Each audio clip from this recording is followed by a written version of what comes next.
What is going on, guys? Gene here, and here for you today, part 2 of the Altersphere spoilers. Um, Instead of doing them picture by picture like I did in the previous video, I'm going to do it on Imgur.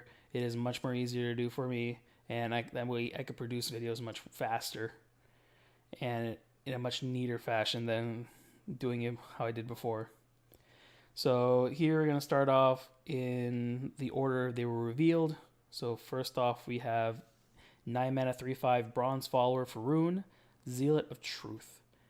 Storm, subtract 0 from the cost of this card, spell boost, subtract 1 more.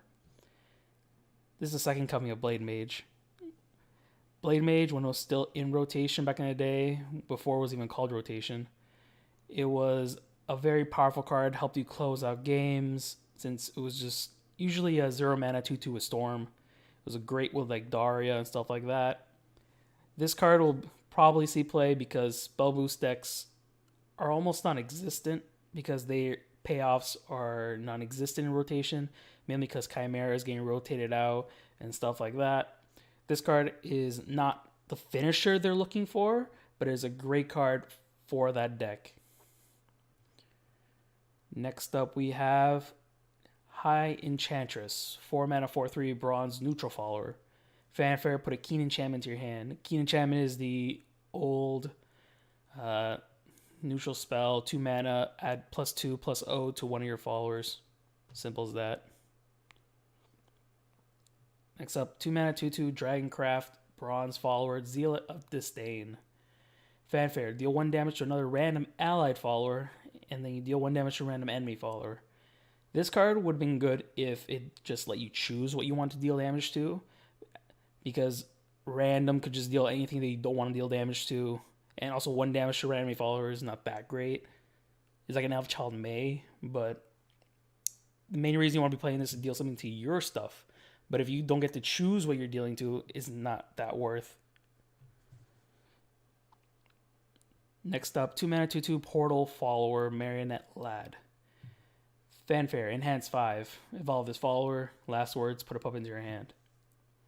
So it is basically a 2 mana 2/2 vanilla, or if you want to play on turn 5, it could basically be a 5 mana 4/4 with Rush. Last words, you put a puppet into your hand. So technically it's like 5 mana 5/5 with Rush, which is decent, but not the best card you could play. Next up, 4 mana Silver Spell, Alter Plane Onslaught for Portalcraft. Banish an enemy follower with 4 defense or less. Put a random artifact card from your deck into your hand. If Resonance is active for you, you put 2 cards in your hand instead. Basically, this is a better removal spell for the artifact-based decks because they usually used to play Otherworld Rift, I think it was called. The 5 mana gold removal spell that banishes enemy follower and then he adds an artifact from your deck to your hand. Or they used to play Substitution, where you just banish an enemy follower with 3 defense or less, and you add a puppet to your hand. This card is just 1 mana more than Substitution, 1 more defense, and it adds you artifacts into your deck, so there's more synergy with that. Next up, we got 5 mana 4/5 Zealot Destruction, Bronze Portalcraft Follower. Fanfare, destroy another allied Portalcraft Follower or Portalcraft Amulet without countdown and summon an analyzing artifact. Seems pretty decent, but 5 mana is just way too much for this type of effect. If it was cheaper, I would see it a lot better, but destroying one of your things just to summon a 2/1 with last words draw card is alright, but not amazing. Next up, 1 mana Bronze Spell, Joy of Destruction for Portalcraft. Destroy an allied Portalcraft Follower or Portalcraft Amulet without countdown, then you deal 4 damage to enemy follower. This card will 100% see play, mainly because it is a great removal spell. You could just target any of your indestructible cards, like the 2 mana Amulet that heals for 3 at the end of the turn, Lashana, and stuff like that. You could just target a random artifact that you have on the board, and then just get its effects, like Analyzing Artifact. You could just destroy a puppet. So many applicable targets in Portalcraft to make this card just an amazing card. Plus deal 4 for 1 mana is pretty insane. Next we have Crimson Rose Queen. Seems Rose Queen has shifted over to Bloodcraft in this set.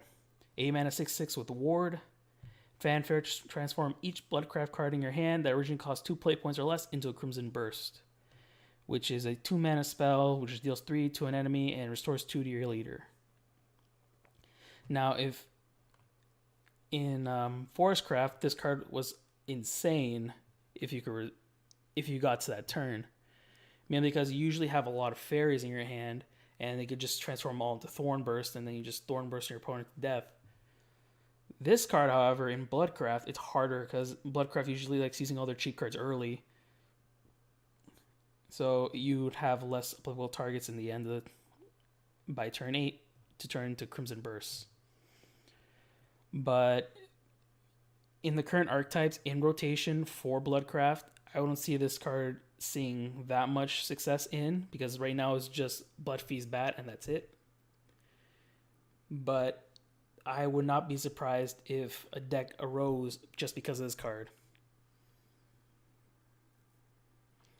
Next, looks like Pascal went to Forestcraft. 6 mana 4/5 Forest Oracle Pascal. At the end of your turn, if at least 4 cards were played this turn, double all allied followers attack and defense, then remove this effect.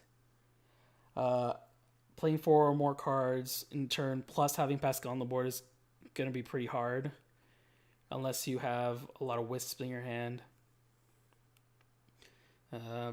Because usually if you play Pascal, it'll probably die before you get a chance to play 4 on the one turn.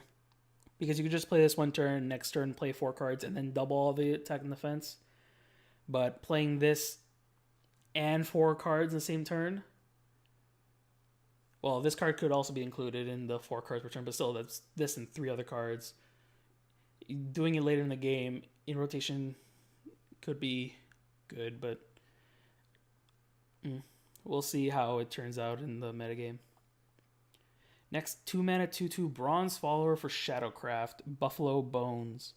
Fanfare enhance 4, gain last word, summon 2 skeletons.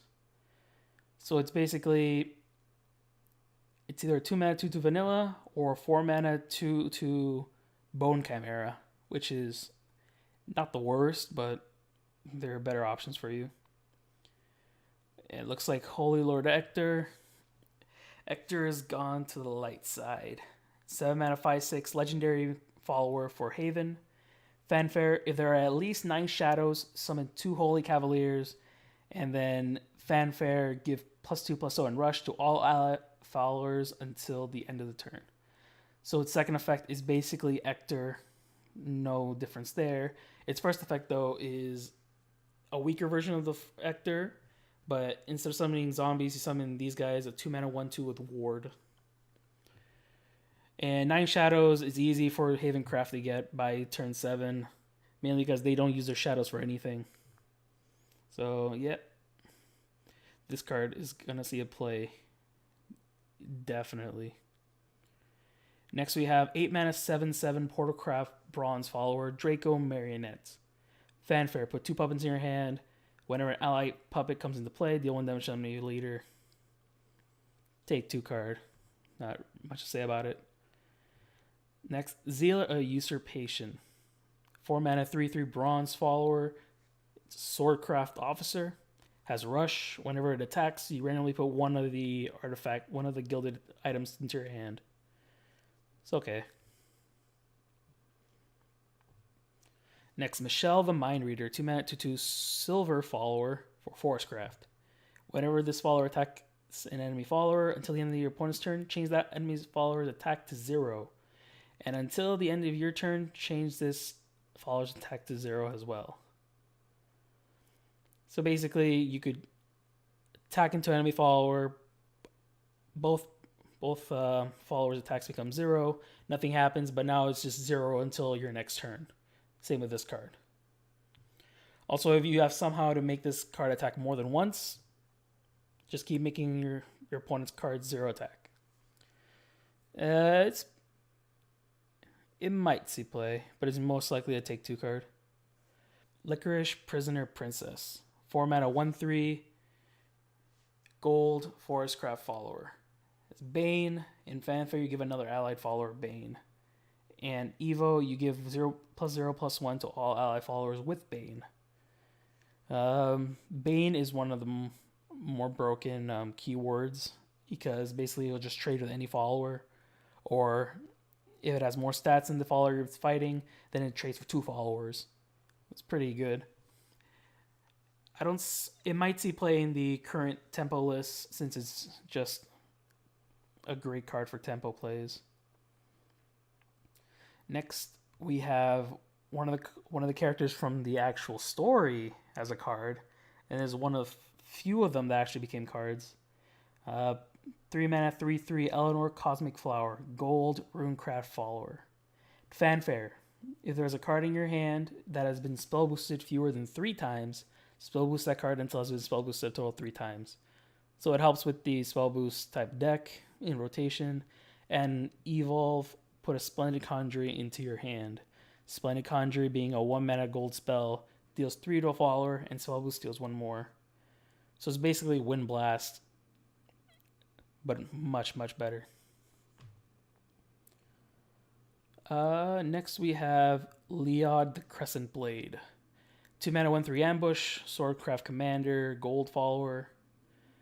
And when it evolves, you put a Veiled Reckoning into your hand. Veiled Reckoning is a 0 mana gold spell, deal 1 damage to any enemy. And then you put an Assassin into your hand, which is one of the old cards we have. 2 mana, 2/1, you give ambush to an allied commander in play. So basically what you want to be doing is once you attack with him, evolve, put this into your hand, attack, play Veiled Reckoning, and then you play Assassin, giving him ambush again. Just keep going in a little cycle. Next we have Cetus, the Beastblade, Forcecraft Gold follower, 5 mana, 3/7. Ward. At the end of your turn, if an ally follower was destroyed this turn, put a Righteous Evocation into your hand. Righteous Evocation is a deal 3 damage to an enemy follower. If at least 2 other cards were played this turn, restore 3 defense to your leader. See, this card is pretty good for what it does, mainly because if one of your ally followers dies this turn, it's very easy to trigger in Forcecraft. You just swing a random fairy into something. And as well as this card, the token it produces is very good removal since it's just 2 mana, deal 3. And if 2 other cards are played this turn, which is very easy in Forest, you just heal 3 as well. It's very good against the aggro style decks. Plus it has Ward, and it's a 3/7. It's like the old 5 mana 3/7 neutral card that a lot of players played that dealt 3 to all your creatures. But this card is just 10 times better. Next, the card I'm hyped for, Nicola Forbidden Strength. 2 mana, 1/1 Shadowcraft gold follower. Fanfare, if this card has at least 4 attack, you put a Forbidden Art to your hand and change this follower's attack to 1. Last words, you put another one of this card into your hand and give it +X+0. X equals the attack of this follower before being destroyed. And its evil effect is the same thing. Forbidden Art is a 5 mana, deal 4 to an enemy, but if you have Necromancy 20, it deals 10 instead. So what I'm hyped about this card is Arcus, because when Arcus has been played, anytime you play a 3-drop or less, it'll be destroyed, and then you just get Ghosts. Nicola's a 2-drop, and it keeps putting another copy of itself into your hand. So basically, in turn after you play Arcus, you just play Nicola, dies, get 2 Ghosts, trade them in, but you get another Nicola in your hand, that's 2/1. Then you play that again, dies, get 2 more Ghosts, and it comes back to your hand as a 4/1, and then you just trade the Ghosts away. You play Nicola again, dies, comes back into your hand, but you also get Forbidden Art into your hand as well. You still get 2 Ghosts, then trade.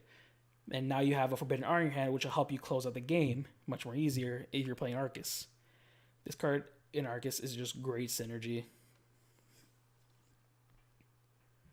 Next we have Marlone, Light of Balance. Oh look, another 3 mana 3/3. With Fanfare, put a Mark of Balance into both players' hands, and Evil, put a Mark of Balance into both players' hands again, but this time whenever it attacks, you recover 1 play point. So what is Mark of Balance? You draw a card and restore 1 defense to the enemy leader. Simple as that. First of all, 3 mana 3/3, great stats. I don't know why they started making 3 mana 3/3s. This is not like the norm. I can see this being played in Tenko Shrine, mainly because since if you have a shrine out and your opponent plays a market balance, it will trigger your shrine, and it'll just start pinging something out of nowhere. So that's pretty good. And finally, the card a lot of people have been hyped for, Medusa has gone to Rune. 6 mana 3/3 legendary minion, Sweet Tooth Medusa. Fanfare, you summon 1 serpent, which is just a 1 mana 1/1. Spell boost, you summon 1 more, so you could just fill your board up with serpents. But if Medusa has been spell boosted 7 times at least, you summon Medusiana instead. And Medusiana is the old card from the old Medusa, 8 mana 1/7 rush Bane, and can attack up to 3 times per turn. This card can potentially be the finisher spell boost decks are looking for in rotation, since we don't have one. And I am very excited for this type of deck. Mainly because now we have 2 cards that are in rotation that will just fill up your board if you spell boost a lot, being Sweet Tooth Medusa and Snowman King. And that's pretty much it for part 2 of Altersphere spoilers. Tell me what you guys think of the cards spoiled in the comments down below. And Gene,